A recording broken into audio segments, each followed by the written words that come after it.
Rest for the Wicked is produced in Calgary, Alberta on Treaty 7 territory, the traditional lands of the Blackfoot Confederacy comprising the Siksika, Piikani, and Kainai First Nations, the Tsuut'ina First Nation, and the Stoney Nakoda, including Chiniki, Bears Paw, and Goodstoney First Nations, and the home to the Métis Nation of Alberta, Districts 5 and 6. We make this acknowledgement as a small gesture of reconciliation with the Indigenous peoples who have lived on these lands for centuries. Good morning. Good morning. How are you? I'm all right. You know me. It's morning and I never sleep very well.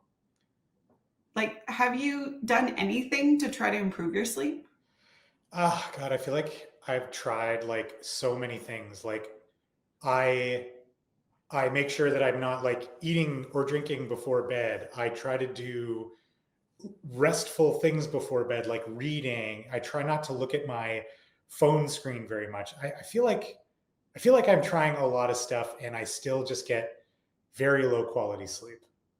Do you have a hard time falling asleep, or is it that you're waking up halfway through the night? Yeah, great question. I think it's sort of both. I feel like when I get into bed, I'm sufficiently tired. And then when my head hits the pillow, I fall asleep. But then it's fitful. Sometimes I snore, so my wife will wake me up. And sometimes I wake myself up, and I'm in my 40s now, so I have to pee in the middle of sleeping, So it's sometimes it's easy to fall asleep, sometimes not, but I almost never stay asleep for the whole night. Right. And do you feel rested at all? You must feel exhausted. I mean, look at the bags under my eyes. I feel like sometimes I feel rested, sometimes I don't. Mostly I don't. Mostly I feel, how around 2 or 3 in the afternoon, you hit a bit of a wall sometimes.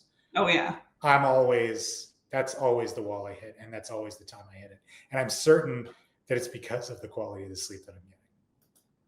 Is there anything you can do during the day that actually makes you feel rested? Or is it just kind of like caffeine and go? It is definitely caffeine and go. I think I try to eat a normal breakfast. I probably have 1 or 2 cups of coffee during the day.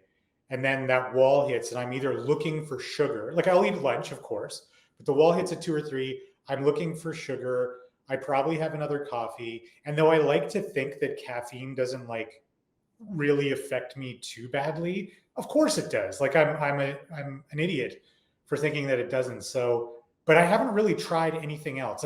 Sometimes I will close my eyes and try to just do a brief guided meditation, but it's nothing special. Right. So what has triggered you to being curious about this now? This sounds like it's been going on a while. So Yeah. Is there something that's kind of provoked you to be thinking more about this? How can you get rested? Yeah, that's a good question. I think I've been like this. Well, I mean, you and I have known each other for probably 10, 15 years now. I think this is what my experience has been the whole time. Now that I own this business with my partner, Tyler, I need to be, this is so stupid. This is a business term, but I need to be more optimized. And I feel like figuring that out would unlock a lot of stuff, because you and I have talked about this a lot. Sleep is probably at the top of the list of priorities that a human needs to function correctly. And I'm a wonderful, amazing, handsome man, but I don't think I've been functioning correctly for 15 years. Yeah. And I think that what's so interesting about sleep specifically is you can't think your way through it. You can't think your way to a better night's sleep. It's a lot about letting go. And then I know there's some more science and some more thoughts around that.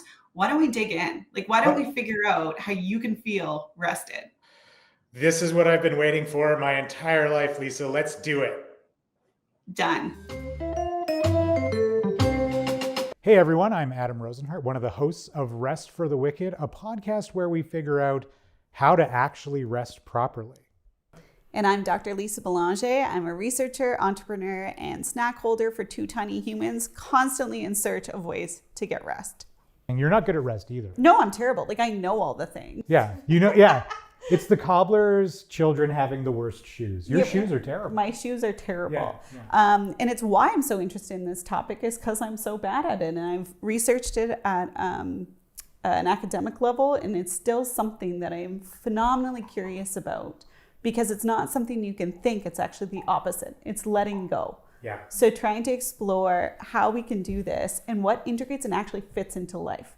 It's one thing if it's like the perfect situation and you can, be on a wharf, like on the water and with a glass of wine and everything's, the nature sounds and everything, you can idealize it, but what works in a really busy schedule to get that respite? Yeah. I love how everything you associate with rest includes wine. And it's actually a phenomenally terrible rest strategy and impacts your sleep very negatively. Yeah, but you fall asleep quickly. So you should just only drink at noon so it doesn't impact your sleep. Perfect. Yeah. Do you want to introduce Brenda? Sup. So today we're going to explore non-sleep deep rest. And this is something that I'm so curious about. So we brought our expert, Brenda, and I'm going to get you to introduce your background a little bit because it's a very unique combination of things. Yeah. So I'm Brenda, and I'm a yoga teacher and qualifying counselor. And yeah, I think the worlds blend so nicely together because people seek out yoga for their body, for their mind, and adding in this realm of counseling into it is just like such a beautiful mixture. So it's been really nice to work with both because they complement each other so much. Yeah. That's amazing. And maybe tell us a little bit about why you got into yoga and how it's benefited you personally. Yeah. So I was introduced to yoga in university. I was stressed. I was sleep deprived. I was, just managing being a student. And I went to my first hot yoga class, and it was one of the only moments where everything else fell away.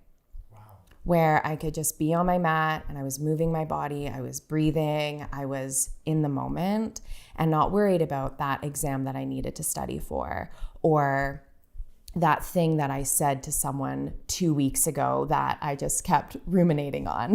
We'll do a whole episode on that. Perfect. Yeah. Yeah, and there was just something about it where I just kept going back because I could unplug and just come back to myself. Yeah. Did you experience that like the first session you did? Yeah. That's incredible. Totally. It was the whole class, like one, you're like sweating like crazy. And there was part of it where I was like, what is happening? But also at the end, just lying in Shavasana, I was like, wow. And then leaving it and just being like, I feel better. I feel more grounded. I feel more calm. Because I think sometimes like when you're studying or like focused on work or whatever, you think you have to like stay with it and like don't take a break, keep working. But it's actually removing yourself and then coming back into it that can be really helpful. Like we need those breaks. Yeah. And for our listeners that aren't familiar with yoga, what is Shavasana?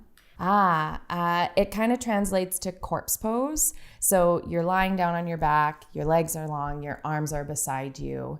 If that's comfortable, you can have your hands on your body, whatever, but you're pretty much just lying down and being still. In a class, the teacher is giving you permission to rest, where it's so hard to give yourself that permission. And even with like some of my clients, they've been like, wow, like you just gave me permission to take a moment for myself.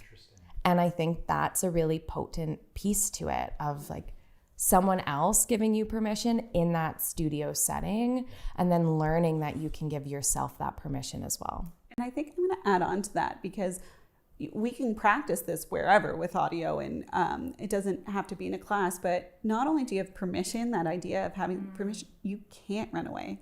Like, it's very disruptive to go check your phone or like to leave class, right? Like, so you're almost trapped, but in a good way. Escape, Yeah. Yeah. You can't Where go it's fold your laundry or. Well, you kind of just like settle in there to be like, it's an hour class. I will be here for an hour. Yeah. When you are practicing or have the intent to practice, and there's so many other demands, it doesn't have that space that is protected. My evolution as a teacher, at first, I was like, spicy classes, challenging. Gotta do the booty. And maybe this is for another time, but I think that was like partially like ego. And like when you're a teacher, there's a level of performance. I mean, like, hello, I'm here. Will you accept me for what I'm teaching? Will you come back? So like almost making it memorable and being like, oh, like, okay, the playlist has to be really good and it needs to be unique. And I think just who I was at that time, I wanted that like spice, that flow. And then over the years, I slowed down in my teaching and kind of in life too. And then this woman who I'm really interested in, she's really outdoorsy and stuff as well. She was coming into Calgary to run a training. And I was like, Yoga Nidra, this is really interesting. Like, you lie down in Shavasana. This one, I was like, wow, like, what can happen when you're just lying down? We sort of introduced this episode as being about non-sleep, deep rest. And we've talked now a little bit about Yoga Nidra. What is the difference if there is one?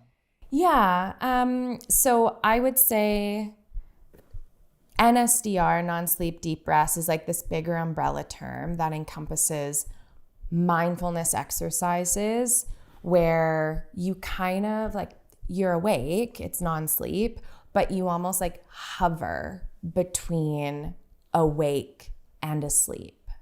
So it's like on a spectrum more where like NSDR and even Yoga Nidra lands in the middle.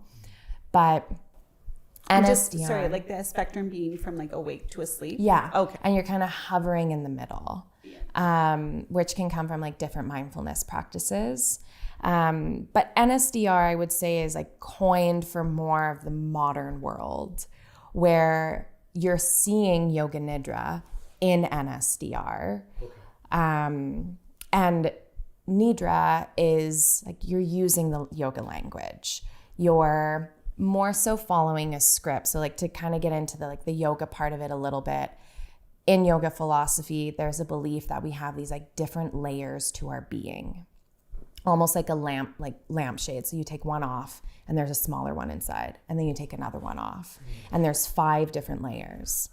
And in Yoga Nidra, you target each layer with a different type of meditation. So you start with the body, and then you go into like energy and breath. Then you go into emotion, and then you go like down into bliss.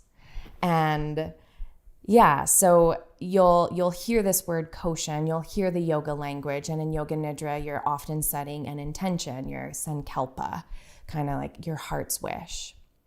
And you plant that seed. And with NSDR, you can do these little bits and pieces of Yoga Nidra, of like body scan, breath, mindfulness, of just kind of like attuning into the moment.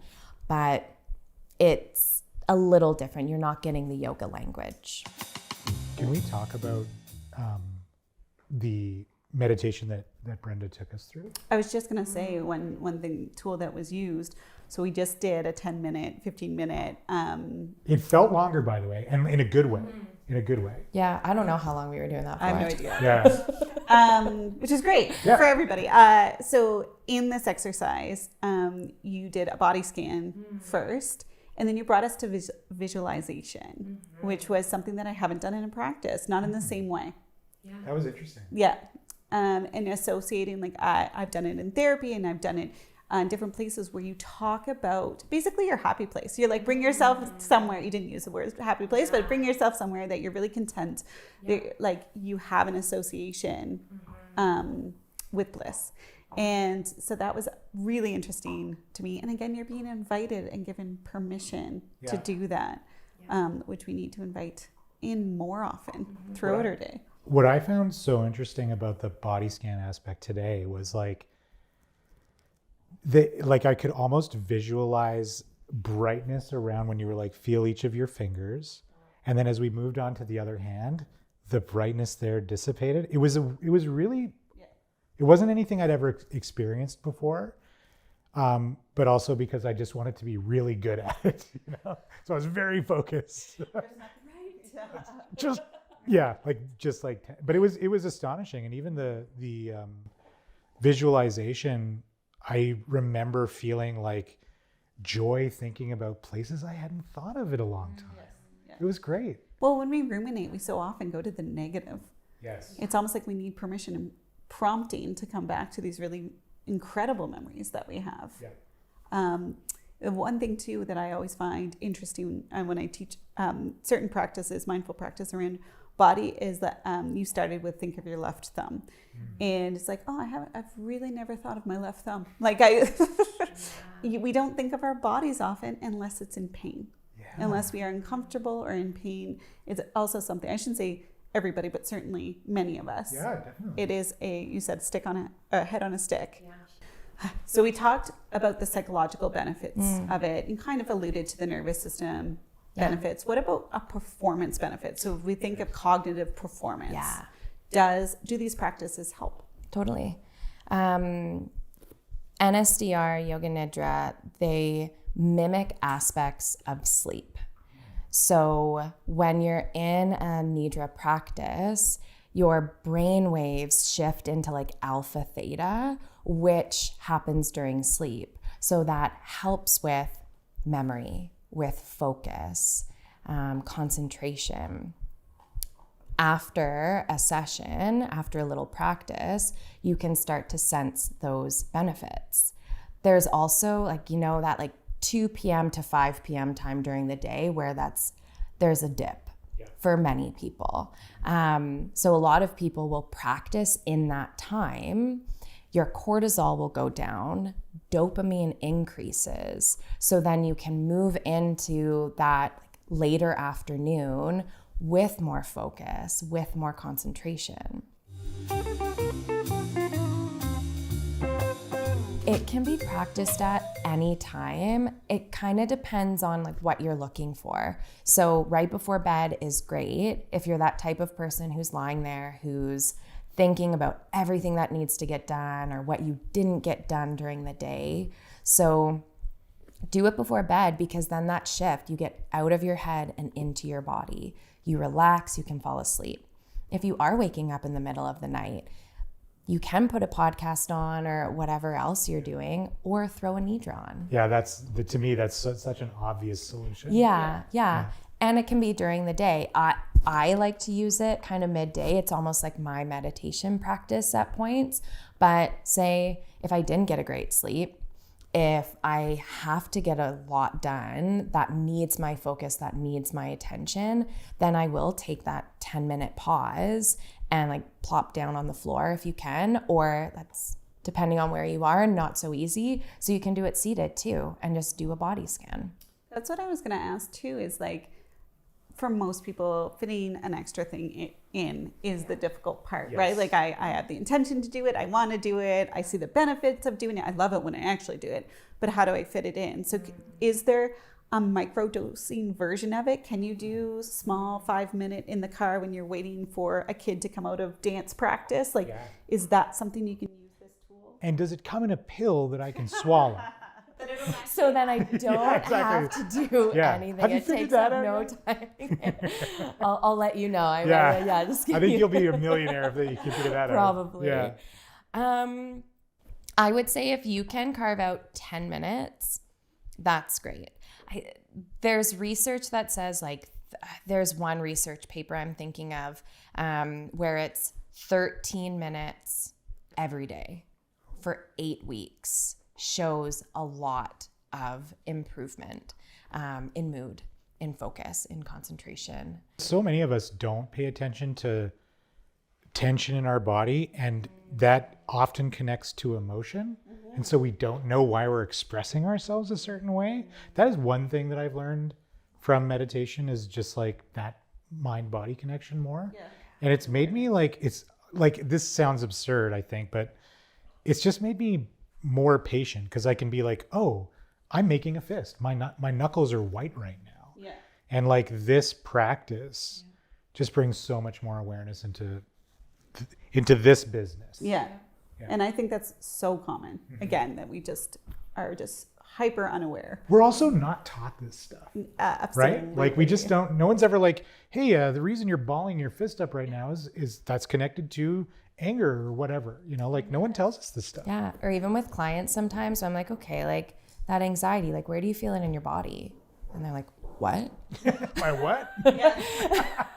Totally. Well, and they're like, well, I'm just like, I have anxious thoughts. I'm like, okay, but how do you know you're anxious? Like, what is your body telling you? Yeah, that's interesting. Mm-hmm. But that's the thing too. Like we've been told, taught, rewarded for performing, for doing things. And brain stuff usually, right? Correct. Yeah. And like it's something that we do all the time, and we don't teach, practice, reward, letting go. Yeah. Right? And resting. Like good job for taking your coffee break never happens. Like it's just No, it's like, why did you take that break? You have work to do. exactly. Yeah. And that so I think that there's something to be said about, again, with it, even with the name differences of non-sleep deep rest and Yoga Nidra, is it's almost like the non-sleep deep rest makes sense to my mind, makes sense to my brain, makes sense to my performance. And that's an introduction to the actual experience of it, which is literally the opposite of trying to think about it. Yeah, totally.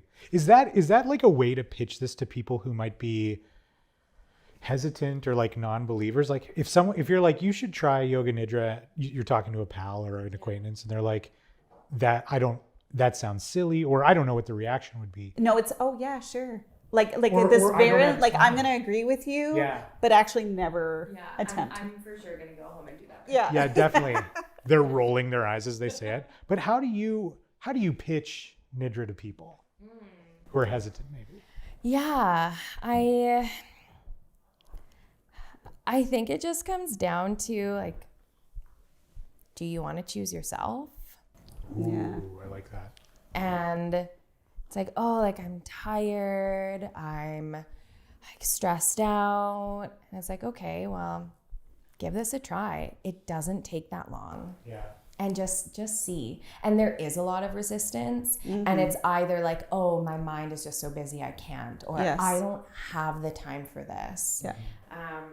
And I think actually what I do love about it is that could all be true. But when you're guided, it helps so much, right? So if I'm left to my own devices, I will tell you that in the busiest times, I don't have access to my meditation practice. It's not there. I can't slow my mind down enough to simply do my breath work without having racing thoughts. When you have guided experiences, whether it's body scan or a version of, I find that so much easier to then get into the practice. I found it difficult today. I practice more now. I typically can get in, but I knew we were being filmed, and I was literally thinking through, like, I didn't print off the script, and I didn't so I felt at the beginning of the practice my mind was racing, and then a couple minutes, no idea how long. My thought was actually, I hope Lisa did all that stuff. Yeah. Because I am blissing out. We're good. Yeah. Yeah. I'm sorry.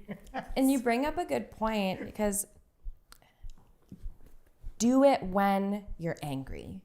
Do it when you're stressed. Do it when your mind is racing, and be okay if it's not perfect. Yeah. Yes. Because like, okay, you tried, and all right, my mind was racing for the majority of it, but maybe for a little bit, your mind wasn't racing. Because if we're always waiting for that perfect moment to do it, we'll never do it.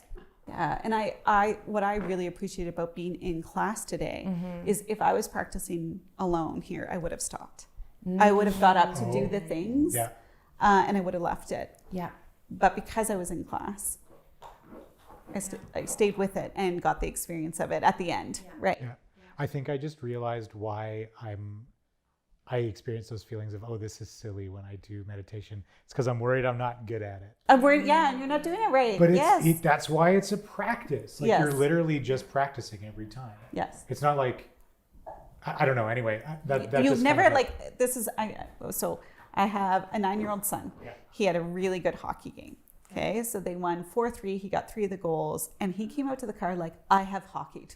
Like I have successfully done this sport. There's no more things I need to do.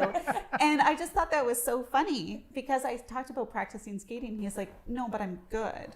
Right? Did you see how many goals I scored? Yeah. Like, what do you mean? Yeah. And so like that idea of like, you're not, typically you don't go through a mindfulness practice and be like, I have mindfuled, nailed it. I'm done now. Yeah. And to your point about practicing in different states, to understand that. So for me, even to see contrast. So same with the experience of Shavasana in your body, that you're introducing yourself to the, even if you're not getting as calm as you did last time, you're seeing the contrast between where you started and where you ended. And that absolute difference or relative difference, then it's very effective. Do you, yeah, I mean, you were talking about like needing the sort of guided piece of it. I still always need that even in just straight up meditation. I just straight up meditated.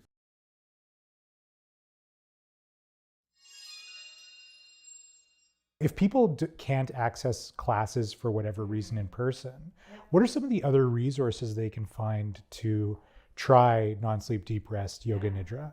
YouTube has a ton of stuff. Just be mindful of ads. Because like, especially a longer one, you're like, oh yeah, perfect. And then it's all of a sudden like, oh, like buy this car or buy these pants. I should buy that car.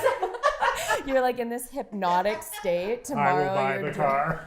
What I do love about YouTube with it is you can literally type in 10-minute Yoga Nidra, or like I have an hour, I'm on a plane. You can get that. So I really, really, really like that about YouTube. Yeah. Spotify, like more and more people are going on Spotify, like the few teachers that I enjoy. And the variety is so nice because you have to find someone that you enjoy. Some voices, it starts and I'm like, no, I am not relaxing to you at all. That's hilarious. So you find like your people, you find those voices that work for you. But yeah, and then if you use meditation apps, there's a ton of meditation apps and you can type in NSDR, Nidra, and they'll even, like you can filter it to how long it can be. So there's a ton of resources out there and a lot of it you don't have to pay for, which is on another. your phone. Like that's you great. have access to them. Yep. And a lot of it, like download it so then you have it for later. So if you are on a plane and there's no Wi-Fi, then it's there for you. Is this something I should or could teach my kids? Totally. I feel like that would be such a gift to give younger people, anybody, but like younger people, to be like, this is how you can get into this state. This is how you can deal with even just experiencing the awareness of. Oh, so kids feel it, but they can't give voice to it, right? So I mean, if you specifically ask too, like, where do you feel the stress? They will say my stomach. They will be able to give some indication. I would argue they're better than most adults. that's true, And they are being taught a little bit in school too, that emotional intelligence piece that I feel like generations before us and us may have lost. But I think it's such an interesting practice, at, like literally as a gift, to send people out in the world, so that when they're in university that first year, they're experiencing those life stressors, that they do have a tool in their toolkit. Yep. And they're not like, oh, I've had this terrible feeling I must go to the emergency room. No, that's just anxiety. Totally. Right? But like then you, Yeah. but you think of like how we react to these difficult conversations, difficult emotions, and so much of it is escapism, whether it's on our phone, whether it's Netflix or any streaming service, but not this one.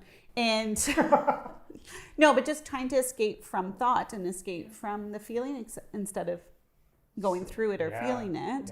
And this is not necessarily always for that, but it's a really good introduction to how we feel stress and how we can learn more about ourselves in it. You have to feel it to heal it. Yeah, well, there we go. Write that down.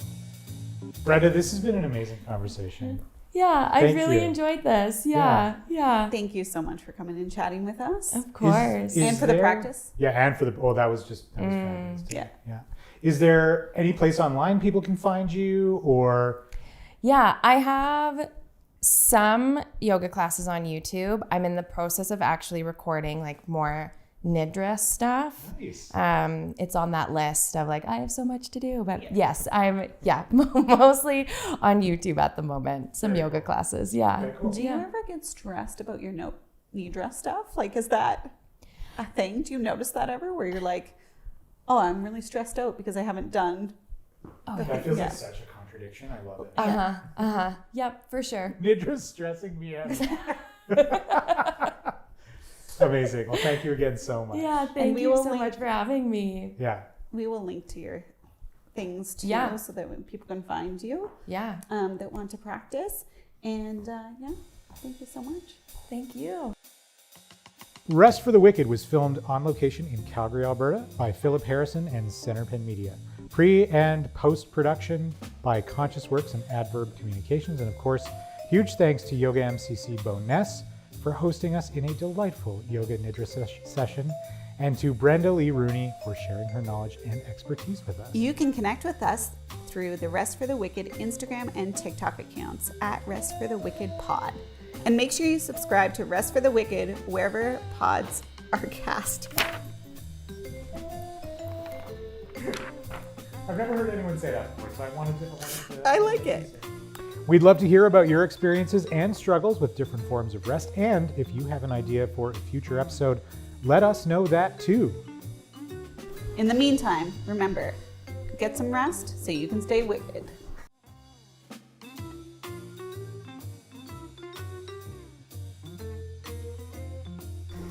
I feel like calling things wicked is a very like Gen X millennial thing. So we are dating ourselves. Like wicked. Yeah, dude, that was wicked.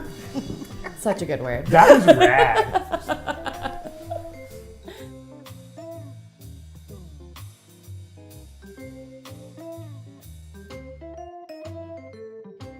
What? Oh, yes, he is. He's what? He's chilling on the couch. Oh, Timber. No. Oh, we have it all on camera. Yeah, so you're going to jail.